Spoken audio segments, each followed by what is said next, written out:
Porque si yo te envío para un prep center, si yo te digo, mira, usa tal prep center y tú vas allá y tú empiezas a utilizarlo. Si hay cualquier tipo de problema con ese prep center, imagínate cualquier tipo de problema, no voy a mencionar ninguno, pero imagínate cualquier tipo de problema, tú vas a decir, Leonel me quedó mal porque me envió a un prep center y me quedaron mal. Por eso nosotros en este momento no recomendamos ningún prep center.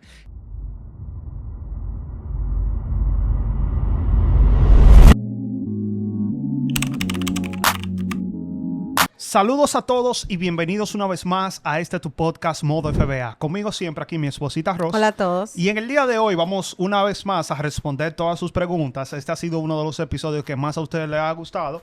Así que tenemos unas cuantas preguntas y vamos de una vez a contestarla. Y vamos de una vez con la primera persona, que es Barbie Deco. Y esta persona está preguntando, hola, amigo, ¿Amazon cobra por desbloquear productos? Entonces, Ros, te la voy a tirar a ti de una vez. ¿Amazon cobra por desbloquear productos? No, Amazon no cobra por desbloquear productos. Okay. Es un proceso totalmente gratuito, aunque según algunas personas, para desbloquear categorías sí debes tener una cuenta profesional, así que si tienes una cuenta individual, creo que deberías hacer el cambio a una cuenta profesional, pero no estoy 100% segura de esa parte. Ok, chévere. Entonces, esta persona también te preguntó a ti, yo creo que fue de un video que hicimos. Esta persona dijo, Ross, cuando tienes el IP complaint, entendí que debes retirar el inventario de inmediato o lo puedes rematar. Durante los 6 meses que dura ese IP complaint para que Amazon lo quite, ¿qué consecuencias tengo en la cuenta o en la venta de otros productos? Me gusta mucho tu forma de explicar. Ok, entonces, lo primero es que cuando ya llegó el IP complaint, el producto está bloqueado. Así que tú no tienes acceso ni a retirar las unidades ni a vender las unidades. O sea que en esa parte no hay absolutamente nada que puedas hacer. Durante esos 6 meses, por lo general, si recibiste un IP complaint, que es de los más fuertes, tu cuenta sí va a tener un impacto en que la calificación, la puntuación, te va a bajar un poco. Sin embargo, no creo que esto afecte la venta de los demás productos.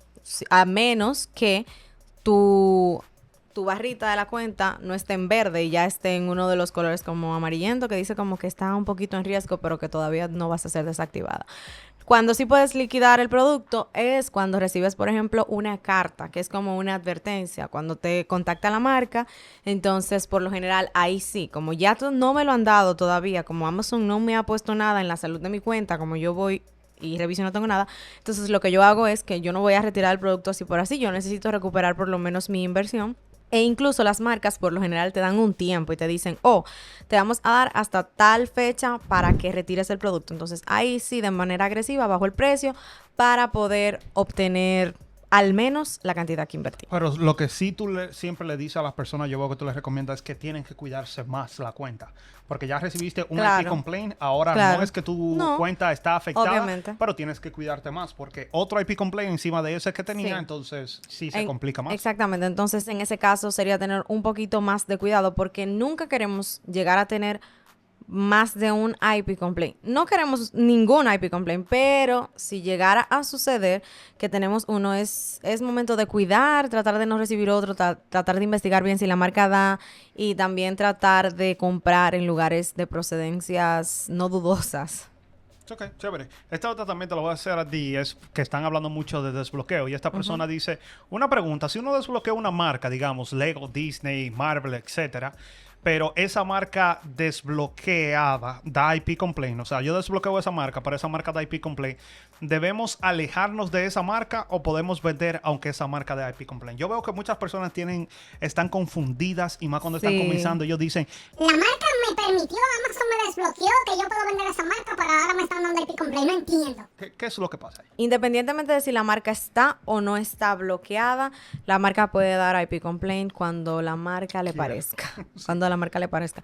Mucho más si hay problemas en la presentación del listado. Si el listado a lo mejor no está dándole el crédito a la marca por lo que es suyo. A lo mejor están listando algo, están promocionando algo como genérico y es de una marca reconocida.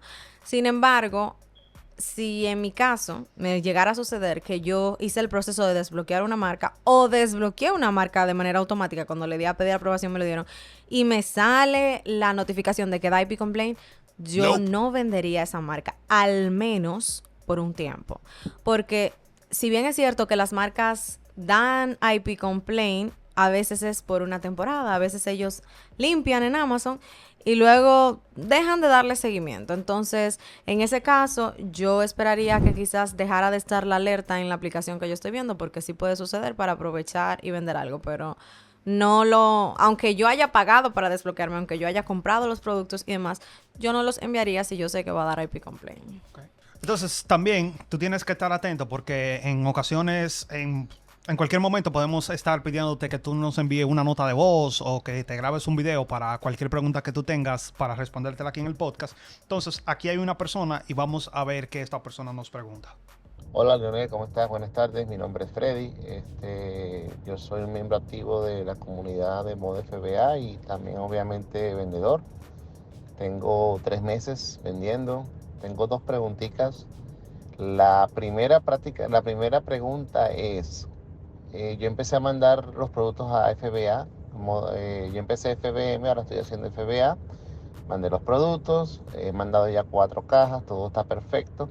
La pregunta es, si yo tengo un producto en los warehouse en modo FBA, ¿hay forma de que yo ese mismo producto lo pueda poner también en FBM? O sea, ¿cómo haría en ese caso? Es la duda que tengo. ¿Yo pudiera tener un producto tanto en FBA como en FBM, el mismo producto? La respuesta es sí y no. Sí, si la manera en la que lo vas a tener FBM es teniendo ese mismo producto en tu casa o en tu almacén para luego enviárselo a los clientes. Y la respuesta sería no, si piensas que ya luego de enviarlo a Amazon pudieras también como ponerlo FBM. Así que tú puedes tener, en un mismo listado, tú puedes salir 2 veces. Fulfilled by Amazon, obviamente, con tus productos que están en el almacén. Y Fulfilled by Merchant, o sea, Por ti. yo iba a decir by me, por ti, si los tienes disponibles para tú mismo hacer el envío. No hay Amazon no tiene ningún problema con esto. Inclusive para las temporadas altas, digamos Navidades y todas esas temporadas, eso es muy común que pasa porque Amazon restringe, como que te limita la cantidad de productos que tú puedes mandar a FBA. Entonces, si yo puse ese ejemplo una vez, digamos que tú tengas 20 pares de tenis, pero cuando tú lo vas a mandar a FBA, Amazon te dice, no, yo puedo recibir 15 de esos pares de tenis, pero hay otros 5 que yo no lo puedo recibir. Entonces, en ese caso, muchas personas envían los primeros 15 a Amazon y se quedan con los otros 5 y lo ponen en FBM, y así tú puedes aparecer en un listing tanto FBA como FBM. Lo único que va a cambiar es que el de FBA tú lo vas a mandar normal, el de FBM cuando tú lo vas a agregar al inventario, tú le vas a poner que tú eres que lo vas a enviar, y ahí mismo tú también tienes que elegir cuál es el template, el shipping template que tú vas a utilizar con esos productos FBM. Y pero básicamente sí lo puedes hacer. Sí lo puedes hacer. Algo muy importante que tienes que tener en cuenta es que Amazon te va a cobrar más por uno que por otro. O sea, por los que Amazon haga el cumplimiento, por los que Amazon haga el fulfill, ellos te van a cobrar más tarifas y también te van a cobrar por haber hecho el cumplimiento y en el que tú seas el responsable del envío. Entonces ya ahí te tocaría a ti cubrir los gastos de envío y también Amazon simplemente te cobraría las tarifas del referral fee, creo que es. Exactamente. Entonces aquí está la otra pregunta de esta persona. Vamos a ver qué nos dice. Ok. Y la otra pregunta que tengo es, por primera vez me llegó un email de counterfeit, eso de como que estoy vendiendo producto que no es legítimo, obviamente sí lo es, pero la marca parece que hizo un complaint con Amazon, tanto a mí como a todos los que estábamos vendiendo en el mismo producto, porque me di cuenta que ya solamente se quedó una compañía vendiéndolos en el listado. La pregunta es, yo me comuniqué con ellos, les mandé un correo, pero no sé si está bien que lo que yo puse. Yo les expliqué a ellos que yo compré ese producto en Walmart. Yo me desbloqueé por medio de un invoice comprándolo en una tienda Kohl's, tienda por departamento. Me desbloqueé la marca, pero compré esos productos que monté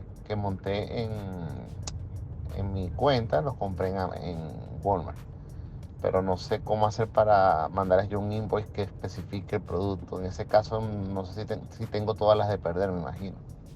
Pero bueno, gracias.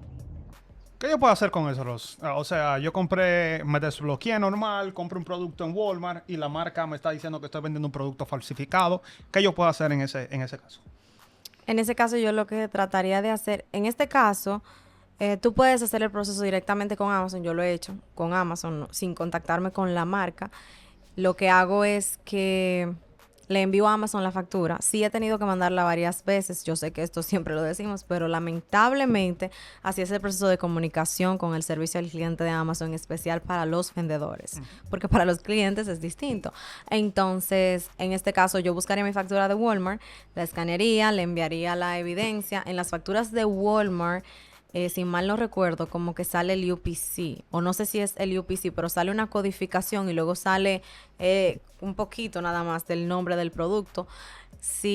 Lo importante aquí es enviarla varias veces en el apartado de la salud de la cuenta, y donde te sale, seguir enviándola hasta que a lo mejor consigas eliminarla. Me pasó una vez con algo de la marca Nike y yo logré hacerlo incluso con una captura de pantalla porque fue comprado en línea y Nike no envía invoice. Entonces fue con una captura de pantalla de la orden que puse desde la página web y les expliqué, compré en Nike y lo tuve que mandar varias veces y me funcionó. Así que creo que quizás te pueda funcionar la factura de Walmart. Solamente trata de escanearla, trata de alguna manera también resaltarle cuál es el producto, dile cuántos compraste, diles también que Walmart es un distribuidor autorizado, porque Walmart se supone que no vende cosas falsificadas. Si le compraste directamente a Walmart, porque no sé si le compraste a una de las personas que venden en Walmart, entonces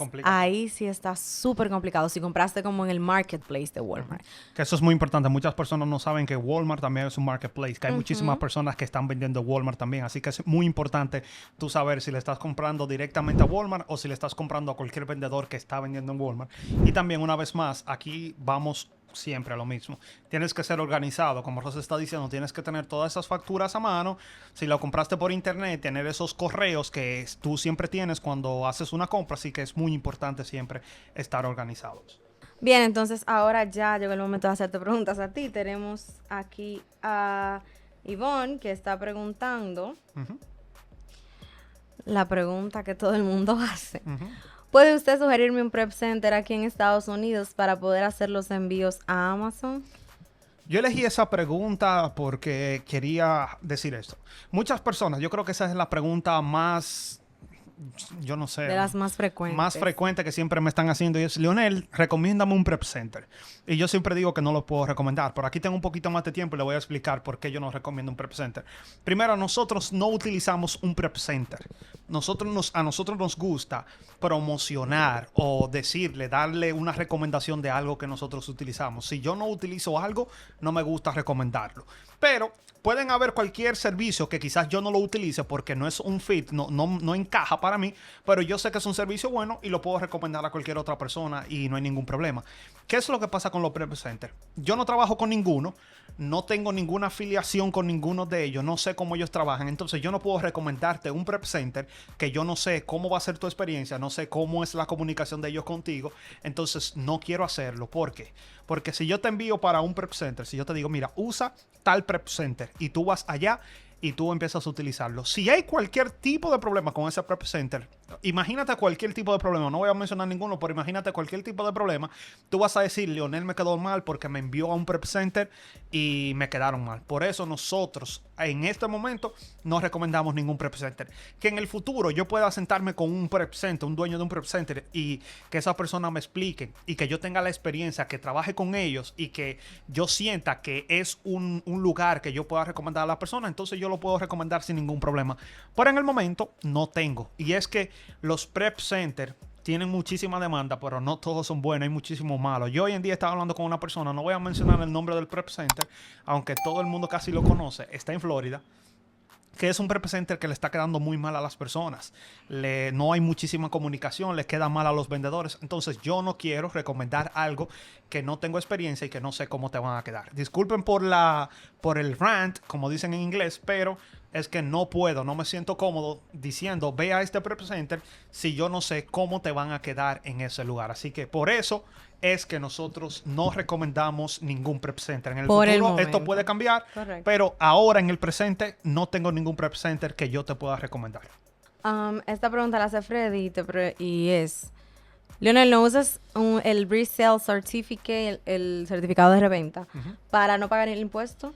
Esa es otra pregunta también súper buena que siempre me están preguntando esto. Y es que muchas personas me dicen, Leonel, pero si tú tienes el resale certificate o el certificado de reventa, ¿por qué tú pagas impuestos?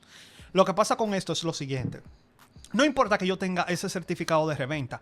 En muchos lugares no me van a aceptar. No, ellos ni siquiera tienen aplicación para tú llenar el tax exempt, que es excepción de los taxes. Así que no importa que yo tenga el resale certificate. Si, por ejemplo, yo voy a Target y le digo que yo lo quiero utilizar, ellos no me van a dejar utilizarlo. Claro, es súper bueno porque hay otros lugares como Walmart, como Lowe's, como Best Buy, que sí te dejan utilizarlo, y cada vez que yo compro en esos lugares yo no pago impuestos. El mismo Amazon Business. Exacto. Pero hay otros que no importa, tú vas a tener que pagar impuestos. Claro, yo sé que a final de año yo puedo hacer un proceso para ese impuesto que yo pagué y me lo devuelvan, pero ya eso es totalmente aparte. Lo que yo quiero que tú sepas es que es muy bueno tener el resale certificate, pero en muchos lugares tú no vas a poder utilizarlo porque esos lugares no son reseller friendly. Y por el contrario, si ellos saben que tú tienes el resale certificate, lo que pueden hacer es banear tu cuenta y no permitirte que tú compres. Pero algo también súper importante, y una persona hacía la pregunta, nos envió esta pregunta hace unas semanas o unos días, y es que cuando tú compras en línea, es mucho más difícil de utilizar el resale certificate, o por lo menos es más difícil saber si una tienda acepta el resale certificate. Entonces, por ejemplo, yo sé, nosotros la primera vez que usamos el resale certificate fue en una tienda local que se llama Ollie's. Que se llama Ollie's. Después de ahí lo sabíamos de Walmart, hicimos el proceso, porque esa es otra cosa, hay que hacer un proceso para tener la excepción de los taxes. Y como decía Leo, hay muchas tiendas que no son reseller friendly, o sea que si ellos saben que tú vas a revender sus productos, aunque eso no tiene nada de malo, ellos simplemente van entonces a querer terminar la relación contigo como cliente. Así que si tú quieres utilizar tu resale certificate para no tener que pagar taxes, es bueno que investigues bien en qué tiendas te conviene utilizarlo, qué tiendas lo aceptan, y es bueno que sepas que de manera online no todas las tiendas lo van a aceptar, o que también no todo lo que compres tampoco vas a poder aplicarle la excepción de los taxes. Claro, yo lo expliqué en el video de Walmart, por ejemplo. Yo no pago impuestos en Walmart, pero si yo compro algunas marcas como, digamos, Apple, tú como quiera tienes que pagar impuestos. Y así hay otras marcas y cosas en específicas que tú sí vas a tener que pagar impuestos. Bien, entonces vamos con la siguiente pregunta, que es un poquito sencilla. ¿Qué es el UPC? Muchas personas... El UPC o UPC, que lo decimos así. También es súper simple, pero como la mencionamos muchas veces las personas a veces no saben lo que es. El UPC es básicamente el código de barra que tienen los productos detrás, como este código de barra que está ahí. Y muchas veces la mencionamos porque podemos decir, tú tienes que escanear el UPC, que es el código de barra, o a veces decimos, tenemos que mirar si el UPC machea. Pero básicamente cuando hablamos de UPC estamos hablando del código de barra, que es único en cada producto, así que básicamente a eso es el UPC. En cuanto al UPC, en el mundo de Amazon, como en todos los negocios o como en todos los campos del conocimiento, hay muchos términos, hay muchas palabras o muchas abreviaturas que tienen un significado que al principio puede ser un poquito difícil para uno llevarle el piso. Así que por eso es que quizás a veces cuando uno dice el ASIN, o hay personas que no entienden directamente, pero es el ASIN o el ASIN. Lo que pasa es que hay distintas maneras de decirlo. Nosotros por lo general decimos algunas cosas en inglés porque consumimos mucho contenido de Amazon en inglés. Así que si ustedes tienen alguna pregunta de cualquier palabra o terminología que utilizamos, la pueden dejar siempre en los comentarios y vamos a tratar de aclararle qué quieren decir esos términos, porque sabemos que a veces es un poquito difícil entender por completo cuando uno no conoce toda esa jerga.